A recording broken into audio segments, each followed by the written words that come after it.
오늘 우리에게 주신 하나님의 말씀은 느헤미야 11장 1절에서 2절의 말씀입니다. 느헤미야 11장 1절에서 2절의 말씀. 제가 가진 성경은 구약성경 743쪽입니다. 우리 다 같이 일어나셔서 하나님의 말씀 받으시겠습니다. 우리 1절과 2절 합독하시겠습니다. 시작. 백성의 지도자들은 예루살렘에 거주하였고 그 남은 백성은 제비 뽑아 10분의 1은 거룩한 성 예루살렘에 거주하게 하고 그 10분의 9는 다른 성읍에 거주하게 하였으며 예루살렘에 거주하기를 자원하는 모든 자를 위하여 백성들이 복을 빌었느니라. 아멘. 이 말씀은 살아계신 하나님의 말씀입니다. 자리에 앉아 주십시오. 담임 목사님 나오셔서 예루살렘의 개척자들이라는 제목으로 하나님의 말씀 선포하시겠습니다.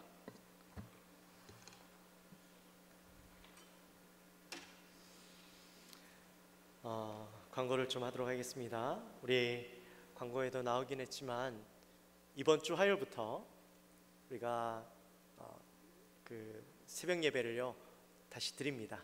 이때까지는 온라인으로만 드렸죠. 그러나 이제부터는 새벽 예배가 현장에서 실시간으로 되었습니다. 그러니까 여러분들 이제 많이들 나오셔서 새벽 예배에 함께 기도하고 예배로 하루를 시작하게 되시기를 바랍니다.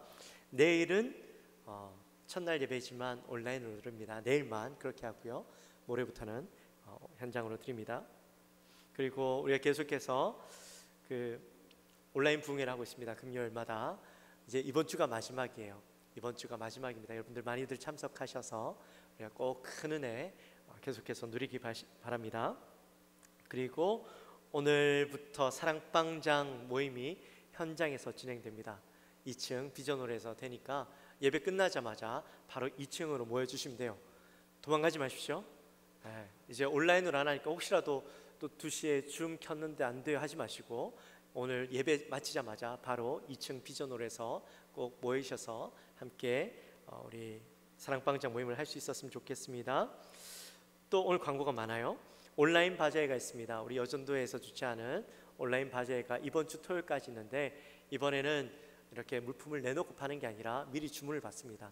우리 각 여전도의 회장님들이나 우리 여전도의 총여전도의 회장님이신 박원옥 권사님께 필요한 물품들을 말씀해 주시면 다 구입해 주십니다. 여기에 보면 주보에 나와 있죠. 김장용 젓갈, 건어물, 밤고구마, 모시떡, 쑥개떡 이렇게 있으니까 여러분들 꼭 맛있어요. 맛은 보장합니다.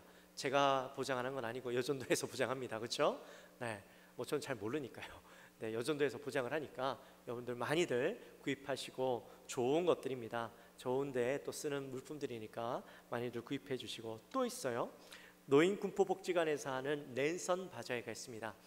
이거는 뭐냐면 그 노인복지관에서 이렇게 물품들을 마련해서 그 나오는 수익을 가지고 우리 지금 어렵잖아요. 많이 힘드신 분들을 도와주는 곳에 사용하기 위해서 이 바자회를 하는데 많이는 없습니다. 니트, 폴라티 이런 것들이 있는데 목폴라티가 있는데 밑에 샘플이 있어요. 밑에 있는 것들은 샘플입니다. 그거 사가지고 가시면 안 돼요. 가져가시면 안 돼요. 미리 돈을 내시면 그것들을 다음 주에나 마련해서 다시 판매를 합니다. 근데 아까 제가 잠깐 내려가서 봤는데 사이즈도 잘 모르시는 것 같아요. 그렇죠? 저기 사이즈도 있고 또 수량까지도 다 있으니까 여러분 확인하셔서 혹시라도 미리 주문했는데 못 받았다 하시면은 아쉬워하지 마시고 할 수 없네 그냥 그렇게 받아들이시면 돼요. 혹시라도 없을 수가 있으니까 괜히 그것 때문에 마음 상하지 마십시오. 네, 좋은 물품들입니다. 다들 이렇게 기억해 주시면 좋겠습니다. 그 외의 것들은 주보를 참조해 주십시오. 우리 옆에 분들과 함께 인사했으면 좋겠습니다. 오늘 우리 옆에 분들에게 뭐라고 인사하냐면 우리 함께 일어섭시다. 그렇게 한번 고백을 할까요? 네, 옆에 분들과도 인사 나누시고 앞뒤로 인사 나누시고 함께 일어섭시다. 네. 미국 사람들이 참 좋아하는 말 중에 frontierism이라는 말이 있습니다. 한국말로 번역하면 개척 정신이라고 우리가 해석을 할 수 있는데요. 미지의 영역을 탐험하고 발견하고 개발해서 그것을 나의 것으로 만들어 나가는 정신을 이야기하죠. 미국 사람들은요 이 프론티어리즘이라는 말을 대한 그 자부심이 있어요. 왜냐하면 유럽에서 신앙의 자유를 찾기 위해서 미국으로 이주를 하게 되죠. 그리고 거기에서 정착을 하게 되는데, 시간이 지날수록 엄청난 사람들이 미국으로 몰려오다 보니까 이제 그곳에 더 이상 머무를 수 없게 되었어요. 더 많은 사람들이 머무르기 위해서는 땅을 확장하고, 그래서 자꾸 서쪽으로 이제 그 영역을 확장해 가게 되는데, 사람들이 그렇게 서쪽으로 이동해 가면서 거기에 땅을 개간하고 개발하고 그러다 보니까 자연스럽게 마을이 생기고 나중에는 도시가 세워지게 되죠. 그렇게 해서 250년이라는 기간 동안 미국은 어마어마한 규모로 성장을 하게 됩니다. 근데 미국 사람들이 이렇게 미국이 발전할 수 있었던 이유는 바로 이 개척 정신 때문이었다, 프론티어리즘 때문이었다라고 그렇게 생각을 합니다. 물론 미국이 발전을 하고 개발이 되어지면서, 개척이 되어지면서 어두운 역사도 있는 것이 사실이죠. 하지만 그런 개척 정신이 있었기 때문에 현재 미국을 만들어낼 수 있었다라는 것에 대해서는 모두 다 동의를 합니다. 개척 정신은 이 영토뿐만 아니라 사회, 경제, 문화 모든 면에 있어서도 영향을 끼치게 되죠. 그래서 오늘날 세계의 중심이 어디냐라고 한다면 모두 다 미국이라고 이야기하는 데 있어서는 차이가 없을 것입니다. 그리고 그 개척 정신의 근간에는 바로 신앙이 있었죠. 미국이 그 신앙이 중심된 개척 정신이 없었다면 아마 지금 남미의 다른 국가들처럼 이렇게 별 볼 일 없는 국가가 되었을 거예요.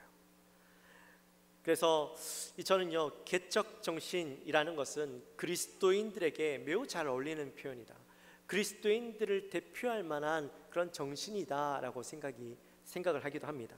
왜냐하면 그리스도인들은요, 사명만 있으면 남들이 가지 않고 남들이 가기 싫어하고 힘든 일이라고 포기하는 일도 서스럼 없이 하나님의 사명 붙잡고 나가기 때문이죠.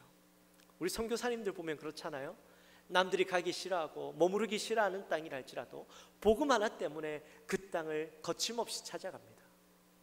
그래서 이 프론티어리즘, 개척 정신은요, 우리 그리스도인들에게 너무나도 잘 어울리는 말이죠. 사랑하는 성도 여러분, 여러분들에게도 이 개척 정신이 있으십니까? 복음을 위해서, 하나님의 사명을 위해서라면 그 어떤 길이라도 내가 서스럼 없이 달려가겠습니다라는 그런 믿음들을 가지고 살아가고 있으십니까? 그런 믿음들이 있게 되어지기를 주님의 이름으로 축원합니다. 아무도 고개를 끄덕거리시는 분도 없어요. 그래서 자, 우리가 계속해서 느헤미야서를 함께 보고 있는데요, 우리 잠깐 느헤미야서의 배경들을 우리가 좀 살펴보고 함께 말씀을 이어나갔으면 좋겠습니다. 이스라엘 백성들이, 이스라엘이라는 나라가 멸망하게 되어지죠. 나라가 멸망하는데 나라만 망하게 되어지는 것이 아니라 그 영적 정신적 중심이었던 예루살렘 성전과 성벽도 다 회파되어져서 무너지게 되었습니다. 바벨론의 포로로 되어서 70년 동안 그곳에 머무르게 되었는데, 하나님의 약속대로 70년이 지나고 난 뒤에 바사왕 고레스에 의해서 다시 고향 땅으로 돌아갈 수 있는 기회가 주어졌죠. 그런데요, 대부분의 이스라엘 민족들이 70년 동안 비록 포로로 끌려와서 머무르게 되었지만 70년 동안 머무르다 보니까 이곳에서의 삶이 정착되어지게 된 것이에요.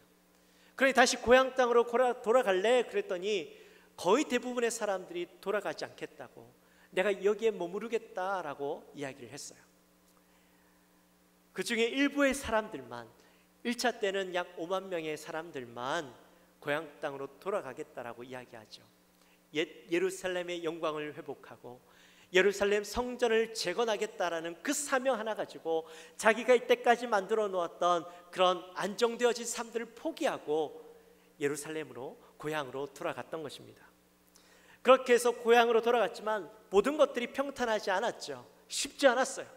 그럼에도 불구하고 예루살렘 성전을 재건했고, 또 우리가 지난 시간에 함께 보았지만 예루살렘 성벽을 재건하는 것까지 보았습니다. 이스라엘 사람들은요, 성벽이 재건되어지고 성전이 완공되어지면 옛 영광이 회복될 줄 알았어요. 그런데 다 만들어 놓고 나니 여전히 부족한 거예요. 무엇이 부족함을 느꼈을까요? 말씀의 회복과 예배 회복이 이루어져야 된다는 것을 깨달았죠. 그래서 사람들이 모두 다 학사 에스라에게 찾아가서 우리에게 말씀을 들려주십시오, 하나님의 말씀을 듣게 해주십시오 라고 부탁을 합니다. 그렇게 해서 그들이 모두 다 한자리에서 하나님의 말씀을 듣는데 말씀의 부흥, 예배의 부흥이 일어났던 것이죠. 그리고 그 예배의 부흥을 통하여서 그들에게 어떠한 일들이 일어났냐면 회개의 역사가 일어났어요. 그리고 그 회개의 역사 가운데 결단까지 일어나게 되었죠. 우리가 지난 3시간 동안 그들의 결단의 말씀들을 보았습니다. 첫 번째 결단은 뭐였죠? 네? 이방인들과 통혼하지 않겠습니다. 두 번째는 안식일을 거룩히 지키겠습니다. 세 번째는 내가 성전을 사랑하고 내가 성전에 대해서 헌신하겠습니다. 이렇게 세 가지를 약속하는, 하나님 앞에서 언약하는 모습을 보았습니다. 그리고 마지막으로 39절 말씀에서 이들이 이렇게 고백을 하죠. 우리가 다시는 하나님의 전을 버려두지 않겠습니다. 이렇게 쭉 역사를 바라보면서요, 하나님께서 이들을 얼마나 사랑하시는지, 그리고 그들이 어떻게 변화되어지는지 모습을 바라보면서요, 참 우리의 마음 가운데 감동이 있었어요. 은혜가 있었어요. 그렇게 아름답게 회복하는 모습을 보았는데, 사실 이 정도 되면 다 회복된 게 아닐까라는 생각이 드는데, 오늘 본문의 말씀을 보니까 여전히 회복되어져야 될 것이 있었어요. 그것이 뭐냐면 텅 비어져 있는 예루살렘 성전을, 예루살렘을 채우는 것이었습니다. 우리 1절 말씀 같이 함께 읽어보도록 하겠습니다. 느헤미야 7장 4절 말씀 같이 함께 읽어보도록 하겠습니다. 느헤미야 7장 4절 같이 있습니다. 시작. 그 성은 광대하고 거민은 회소하여 가옥을 오히려 건축하지 못하였음이니라. 아멘. 자, 뭐라고요? 성전은 광대하고, 성은 광대하고 거민들은 희소했다, 거의 없었다라는 거예요. 그리고 가옥도 오히려 건축되지 못했다. 성전과 성벽은 다 완공되어져서 이 예루살렘 성의 둘레만 6.4km랍니다. 6.4km니까 그 안이 얼마나 넓겠어요. 성전이 완공되어져도 남은 영토들은 너무 많았죠. 근데 그곳에서 사람들이 살아야 했는데 아무도 살지 않았다라는 겁니다. 왜 살지 않았을까? 예루살렘이라는 그 성전의 상징성만 바라보면 아마 사람들이 그렇게 많이 살고 있을 것 같은데, 그들이 예루살렘의 회복을 위해서 왔던 사람들이니 당연히 예루살렘에 머무르려고 할 것 같은데, 근데 실상은 아무도 머무르려 하지 않았다라는 거죠. 왜 아무도 머무르지 않았을까요? 오늘날에도 사람들이 거주할 곳을 정할 때 어떻게 합니까? 그 지역의 역사적 상징성과 또 역사성을 보고 그 머무를 장소를 정하십니까? 여러분, 왜 군포에 머무르게 되셨어요? 왜 이곳에 계십니까? 물론 집값도 중요한 영향이 되겠죠. 아니면 직장이 중요한 이유가 있겠지만 환경이 중요하죠. 이곳은 안전한지, 그리고 학구는 좋은지, 주변 환경이 괜찮은지, 내가 편의시설들은 잘 갖춰져 있는지, 교통 인프라는 괜찮은지, 내가 출퇴근할 때 어려움이 없는지, 또 혹시라도 내가 불편할 만한 어떤 상황들은 주위에 없는지, 그런 조건들을 따져서 우리가 살 곳을 정하지, 누가 이것이 군포라는 곳이 어떤 역사성을 가지고 상징성이 있으니 내가 이곳에서 살아야 되겠다라는 마음을 먹겠습니까? 그렇지 않으세요? 역시나 마찬가지였습니다. 이스라엘 백성들이 예루살렘의 회복을 위해서 오긴 했지만 자기가 살아가는 곳은요, 일단 안전한 곳, 그리고 살아가기에 불편함이 없는 곳에서 살아가려고 했다는 것이죠. 예루살렘은 안전하지 못한 곳이었습니다. 우리가 말씀을 통해서 봤지만 예루살렘은 이방 민족들이 호시탐탐 노리고 있던 것이었습니다. 언제라도 전쟁을 일으킬 준비가 되어 있던 것이었습니다. 지금이야 이제 성전과 성벽이 재건되어서 그래도 외부의 침입은 어느 정도 막을 수 있지만 성전을 지키는 사람들이 없었어요. 그러니 치안도 불안하죠. 그런 가운데 누가 그곳에서 살려고 하겠습니까? 또 예루살렘은요, 농사짓기에 불편한 곳이었어요. 주위에만 해도 비옥하고 기름진 땅이 얼마나 많은데 굳이 이곳 농사짓기에 불편하고 삭막한 땅에서 살아가려고 하겠냐고요. 조금만 벗어나면 베들레헴, 베단이 좋은 땅들이 있었어요. 농사짓기에 좋은 땅, 가수원하기에 좋은 땅이 있었는데 굳이 멀리 힘든 곳에서 살려고 하겠냐는 것이죠. 또 예루살렘은 말 그대로 성전이었습니다. 늘 제사와 예식이 있던 곳이었고 또 행사들 때문에 규제가 심한 곳이었어요. 많은 사람들이 들어왔고 그들을 맞이해야 되는 곳이었습니다. 그러니 그러한 불편함을 감수하면서까지 이 땅에서 살고 싶지 않았던 것이죠. 그래서 사람들로부터 외면받던 예루살렘, 그러나 이것이 비어 있어서는 안 되는 것이죠. 예루살렘은 이스라엘 민족의 중심이었기 때문에 이곳을 사람들로 채워야 하는 사명이 있었습니다. 그래서 느헤미야가 이곳을 사람들로 채워야 되겠다라는 마음을 먹고 선포하게 되어지죠. 그래서 사람들 이주하게 하도록 합니다. 우리 1절 말씀 같이 함께 읽어보도록 하겠습니다. 1절 말씀 같이 읽습니다. 시작. 백성의 지도자들은 예루살렘에 거주하였고 그 남은 백성은 제비 뽑아 10분의 1은 거룩한 성 예루살렘에서 거주하게 하고 그 10분의 9는 다른 성읍에 거주하게 하였으며. 아멘. 느헤미야가 텅 비어 있는 성전을 바라보니 너무 마음이 아파서 이곳을 우리가 채우자라고 얘기했을 때에 자진해서 가장 먼저 이사 오겠다라고 얘기하는 사람들이 있었습니다. 그 사람들이 누굴까요? 바로 백성의 지도자들이었습니다. 아마 이들은요, 얼마 전에 했던 서약이 생각이 났을 거예요. 그들이 뭐라고 고백했습니까? 내가 성전을 버려두지 않겠습니다 라고 고백을 했는데, 지금 이 상황 가운데 성전을 채워야 할 사람들이 필요하다라고 이야기했을 때 아마 이 사람들의 마음 가운데 거룩한 부담감이 있지 않았을까요? 하나님이 나를 지도자로 세우시고 리더로 세우셨을 때는 거기에 분명한 목적과 뜻이 있을 텐데 내가 지금 세워진 것이 바로 이 땜을 위함이 아니겠느냐라는 마음이 들면서 내가 이곳으로 먼저 이사 가겠습니다, 내가 이주하겠습니다 라고 결단을 했던 겁니다. 여러분, 리더가 되고요, 지도자가 된다라는 것은 남들로부터 대접받고 인정받고 세워지는 것이 아니라 남들을 위해서 희생하고 배려하고 수고하는 것이죠. 남들이 가지 않으려고 할 때 그 길을 가는 것이고요, 남들이 하지 않으려고 할 때 그 일을 하는 것이 바로 리더입니다. 스스로는 그 힘든 고통들을 외면하면서 남들에게 가서 그 일을 가라고 한다면, 그 일을 하라고 한다면 누가 그 일을 하겠습니까? 전쟁에 나가서요, 왕과 또 장수들이 앞서서 나를 따르라 라고 이야기하지 않고 뒤에서 적군을 향해 돌진, 돌격이라고 이야기하면서 자기는 그 자리에 가만히 있는다면 어떤 군사들이 자기의 목숨을 걸고 적군을 향해 나가겠습니까? 마찬가지죠. 아무도 하지 않으려고 하는 일, 힘들고 어려운 일들이 있을 때에 리더들이 먼저 나가서 그 일들을 하는 거예요. 십자가를 지는 겁니다.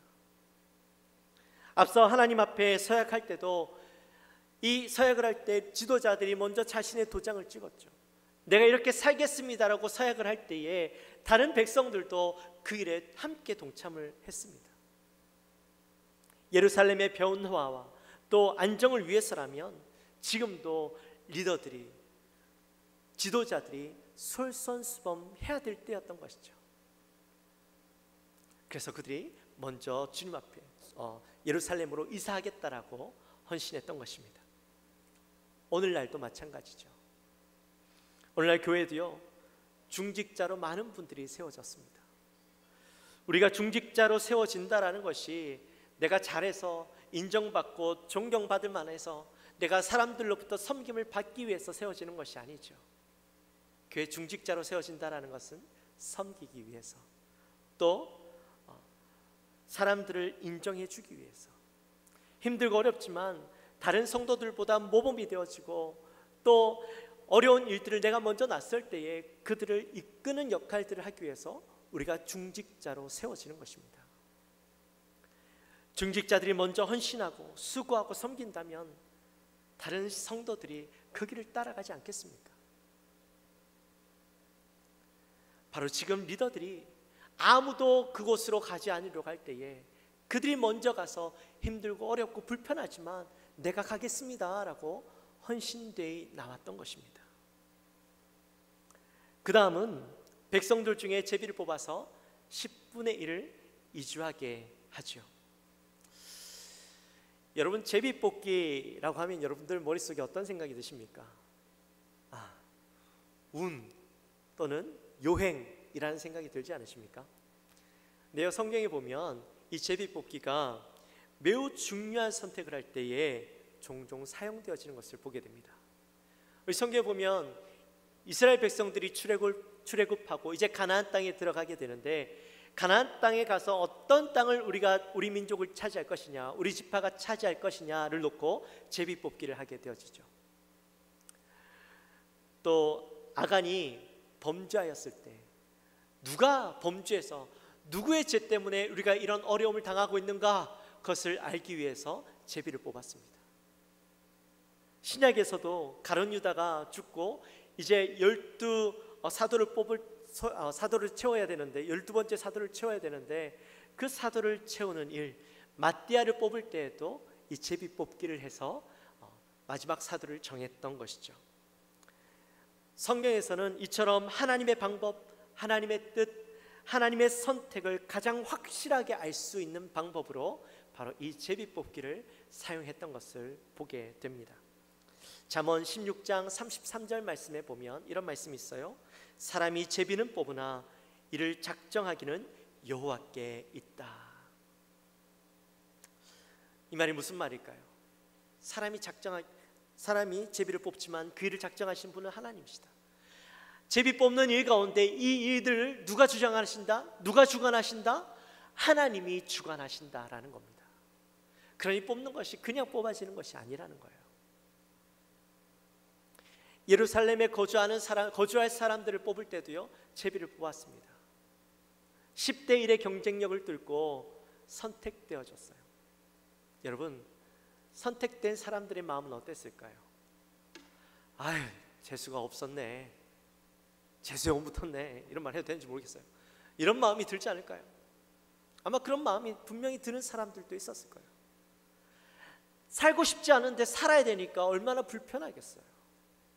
근데 여러분, 그렇게 10대 1의 경쟁력을 뚫고 예루살렘에서 살아간다는 건 정말 불행한 일일까요? 불편하고 힘든 일일까요? 하나님의 일에 선택되었다는 것은 결코 불행한 일이 아니죠. 좀 힘들고 불편하긴 하겠지만 내가 하나님께 선택되었다는 것은 하나님의 역사의 현장 가운데 내가 머무르게 되었고 그 일 가운데 하나님 나를 쓰시겠다라고 부르신 거라는 거죠.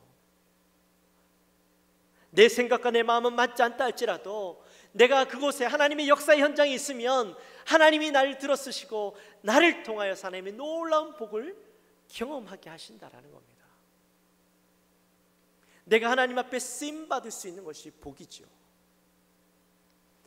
예수님께서 십자가를 지고 골고다 언덕길을 오르셨어요.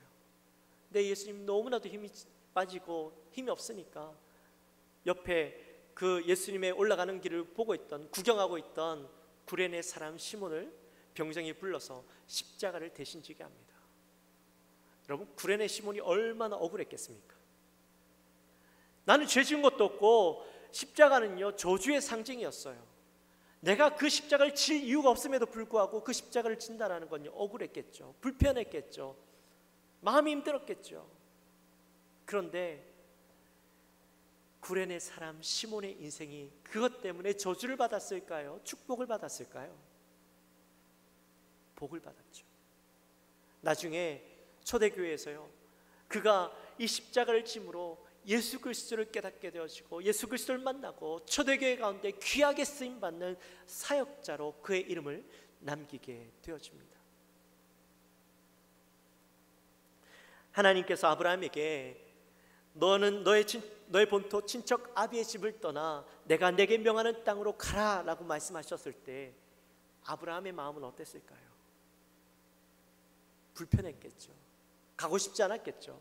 지금 이 땅에서의 삶이 너무나도 완벽한데 아버지가 하시는 일 내가 물려받으면 먹고 사는데 아무런 지장이 없고 이미 가정도 안정되어 있는데 굳이 내가 이 길을 왜 가야 될까라는 생각이 들지 않겠습니까? 그런데 아브라함 어땠어요? 하나님의 말씀에 순종하면서 힘든 길을 갔습니다. 어디로 가야 할지도 모르는 길, 너무나도 막연해 보이는 그 길이었지만 하나님의 말씀에 순종하여 나아갔을 때 아브라함의 인생은요, 하나님의 놀라운 축복을 경험하게 되어졌죠. 그 재산이 엄청나게 불어나는 것을 경험했어요.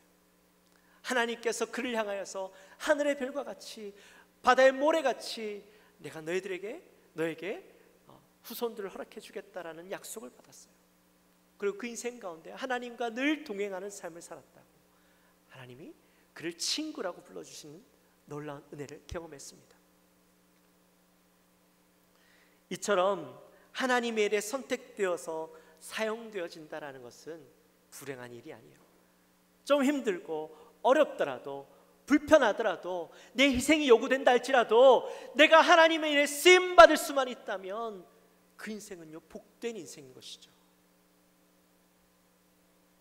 내가 하나님의 역사 가운데 사용되어질 수 있다는 것이 내게는 축복이고 은혜가 되어지는 것입니다. 하나님의 뜻에 순종할 때 우리의 생각을 넘어서 내 환경을 뛰어넘어서 하나님이 역사하시는 것을 볼 수가 있죠. 그러기에 여러분, 만약에 하나님께서 여러분들을 쓰시겠다라고 부르실 때에 내가 너가 좀 필요해 라고 말씀하실 때 여러분들 어떻게 해야 될까요? 사랑하는 성도 여러분, 하나님이 여러분들을 부르실 때 여러분 어떻게 해야 될까요?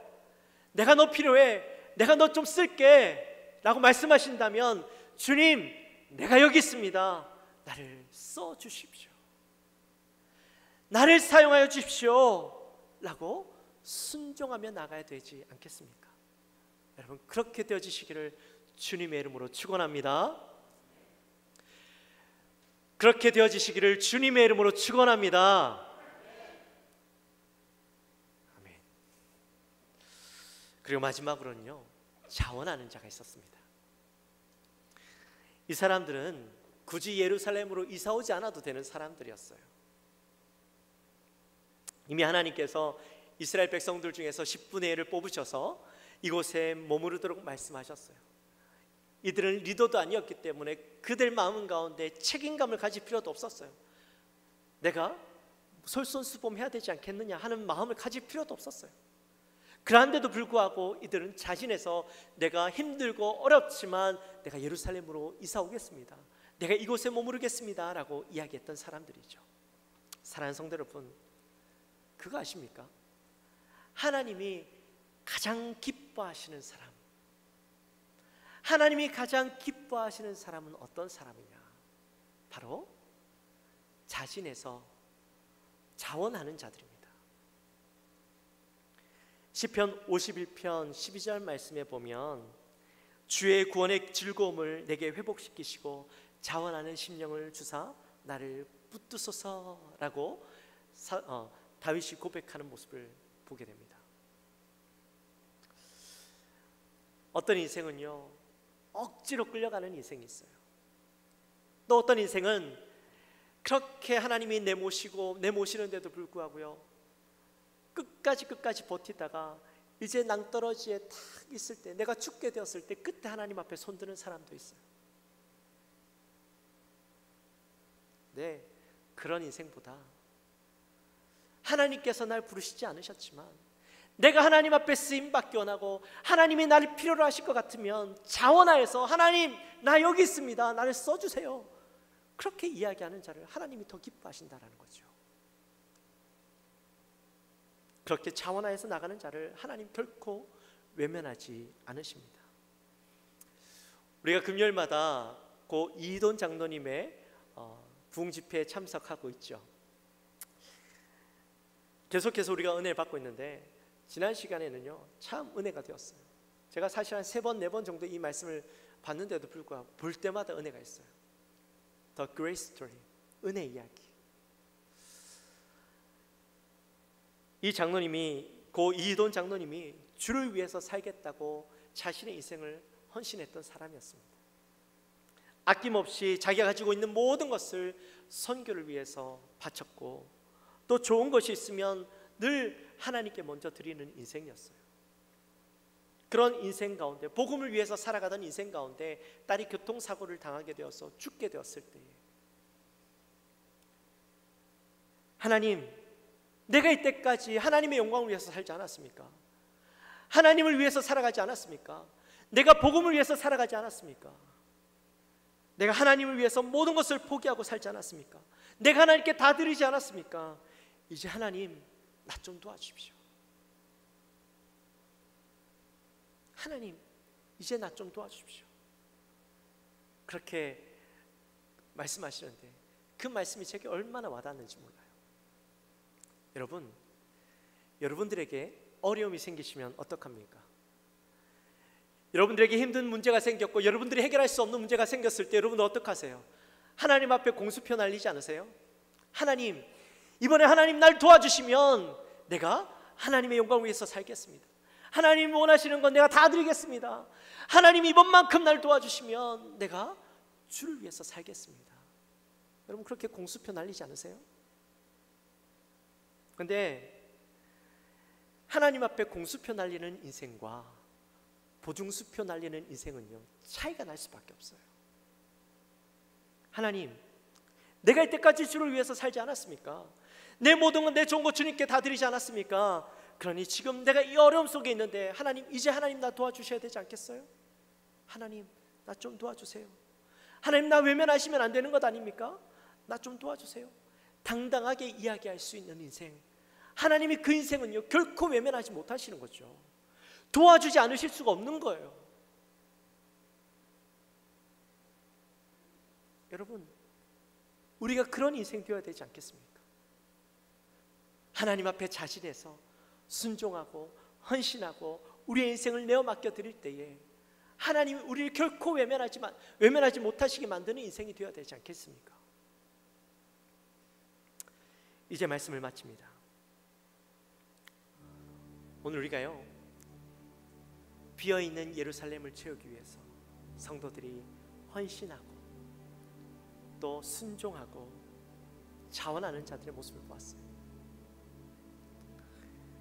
지도자로서, 리더로서 자신이 본을 보이고 솔선수범하여서 헌신하는 자들의 모습을 보았고, 또 비록 어려운 일이 있지만 내가 선택되어졌을 때 불평불만하는 것이 아니라 하나님께 어떻게 해요? 순종하며 나갔던 자들, 하나님 앞에 쓰임받을 수 있음에 감사하며 순종하며 나갔던 자들의 모습.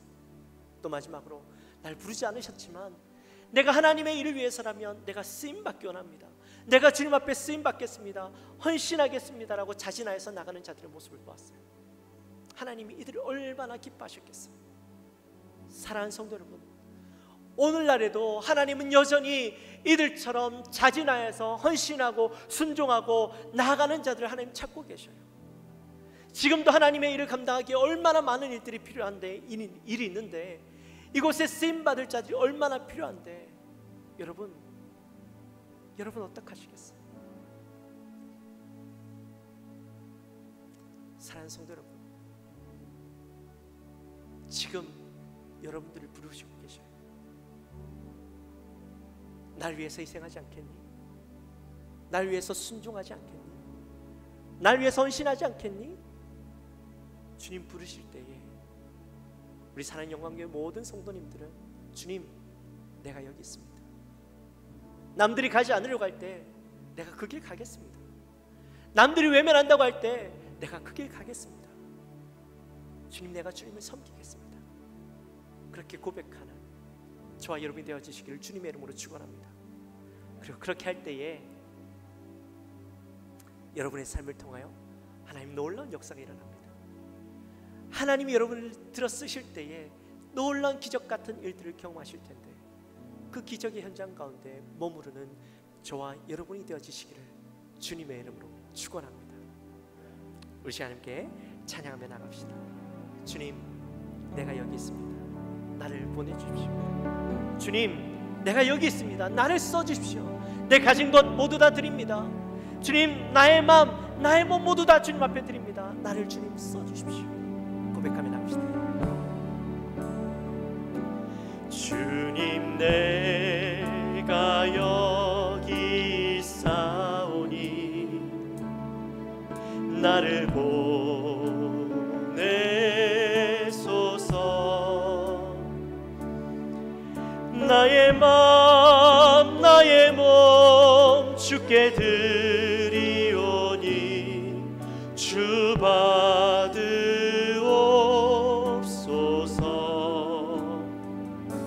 주님, 내가 여기 있사오니 나를 써주소서.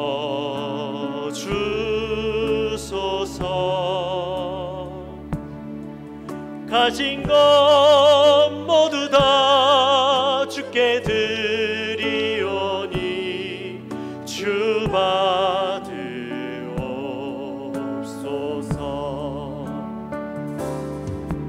할렐루야,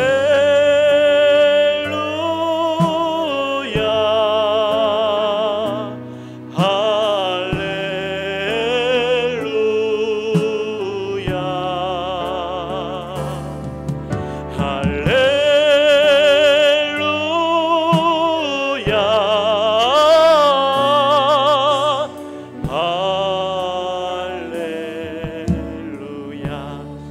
찬양할 때는요, 가슴에 손을 얹고 우리 참된 나의 고백으로 우리 함께 고백하며 나갑시다. 주님, 내가 여기 있사오니 나를 보내소서. 나의 마음, 나의 몸 주께 드리오니 주 받으옵소서.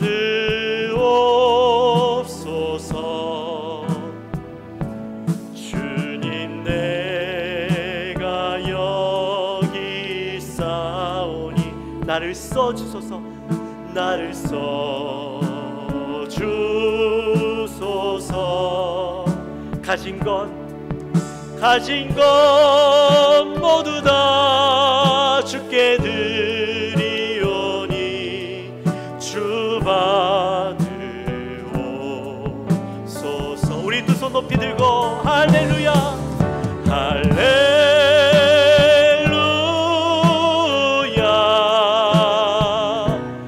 할렐루야, 할렐루야,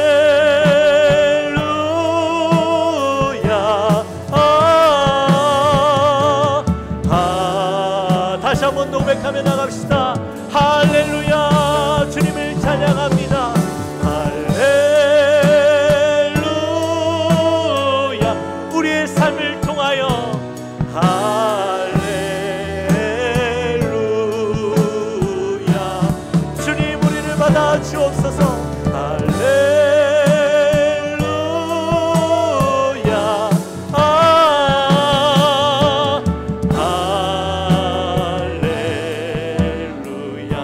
나를 받으옵소서. 나를 받으옵소서. 나를 받으옵소서. 나를 받으옵소서.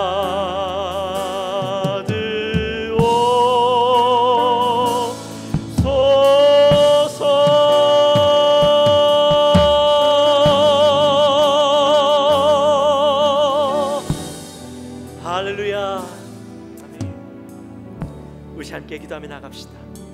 기도할 때 하나님, 오늘 느헤미야 11장의 말씀처럼 리더들이 하나님 앞에 헌신하고 나갔고 솔선수범하며 나갔던 것처럼, 또 비록 어렵고 힘든 길이지만 내가 선택되어져서 할 수 없이 그 길을 가게 되었지만 감사함으로 순종함으로 나갔던 것처럼, 나를 부르지도 않았지만 내가 하나님 앞에 쓰임받기 원합니다라고 자진하여서 그 길을 갔던 자들처럼, 하나님, 나도 주님 앞에 쓰임받기 원합니다. 남들이 외면하고 힘든 길이라 할지라도 하나님, 내가 주를 위해서 그 길을 가기 원합니다. 주님 앞에 쓰임받기 원합니다. 주님, 이 시간 나를 들어 사용하여 주옵소서. 부족하고 연약하지만 주님의 귀한 사역 가운데 하나님 나를 사용하여 주옵소서. 우리 마음을 가지고 간절히 기도하며 나갑시다. 하나님 아버지 감사합니다. 저희를 사랑하여 주시고 오늘 귀한 또 네헤미야 11장의 말씀을 통하여 은혜 받게 하시니 감사합니다. 하나님 정말 놀라운 말씀을 들었습니다. 이스라엘 백성들이 하나님 이 지도자들이 자신하에 헌신하며 하나님 앞에 나아갔던 자들의 모습을 봅니다. 하나님 이스라엘 백성들이 자기가 원하진 않았지만 주님 부르실 때에 순종하며 내가 주님 앞에 나아가겠던 자들의 모습처럼 또 주님 부르시지 않으셨지만 그들이 주님 앞에 자진하여서 주님 나를 사용하여 주옵소서, 내가 주님 앞에 쓰임받기 원합니다라고 고백하며 나갔던 자들처럼 하나님 나도 주님 앞에 쓰임받기 원합니다.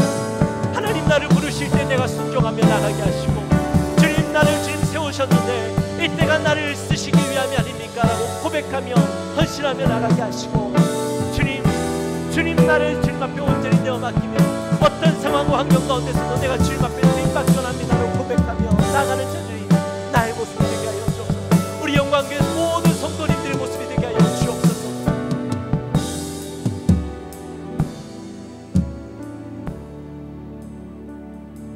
하나님은 감사합니다. 오늘 또 느헤미야 11장의 말씀을 통하여서 하나님의 놀라운 일들을 바라보았습니다. 하나님 우리가 이 시간 결단하기 원합니다. 주님 나를 세우셨습니다. 나를 부르셨습니다. 주님 교회 가운데 귀한 중직자로 또한 팀장으로 리더로 또 사랑방장으로 여러 가지 모습으로 주님 나를 앞선 자로 세우셨는데 주님 이때를 위함이 아닙니까? 그러므로 내가 순종하며 내가 주님 앞에 헌신하는 인생을 살아가게 하여 주옵소서. 주님 내가 비록 원하진 않았지만 주님 나를 쓰시겠다라고 부르실 때에 내가 순종하며 나가는 인생 되게 하여 주옵소서. 주님께서 나를 부르시진 않으셨지만 내가 주님 앞에 헌신되고 쓰임받기 원합니다라고 자진하며 나가는 그러므로 하나님의 기쁨이 되어지는 자가 되게 하여 주옵소서. 우리의 모습 가운데 그런 모습이 있을 때에 주님 나를 통하여 놀라운 일들을 행하시고 기적 같은 일들을 통하여서 하나님 우리가 복을 받고 세상이 변화받고 하나님 교회가 놀라운 역사들 가운데 머무를 줄 믿습니다. 하나님 우리를 사용하여 주옵소서. 감사합니다. 예수님의 이름으로 기도합나이다.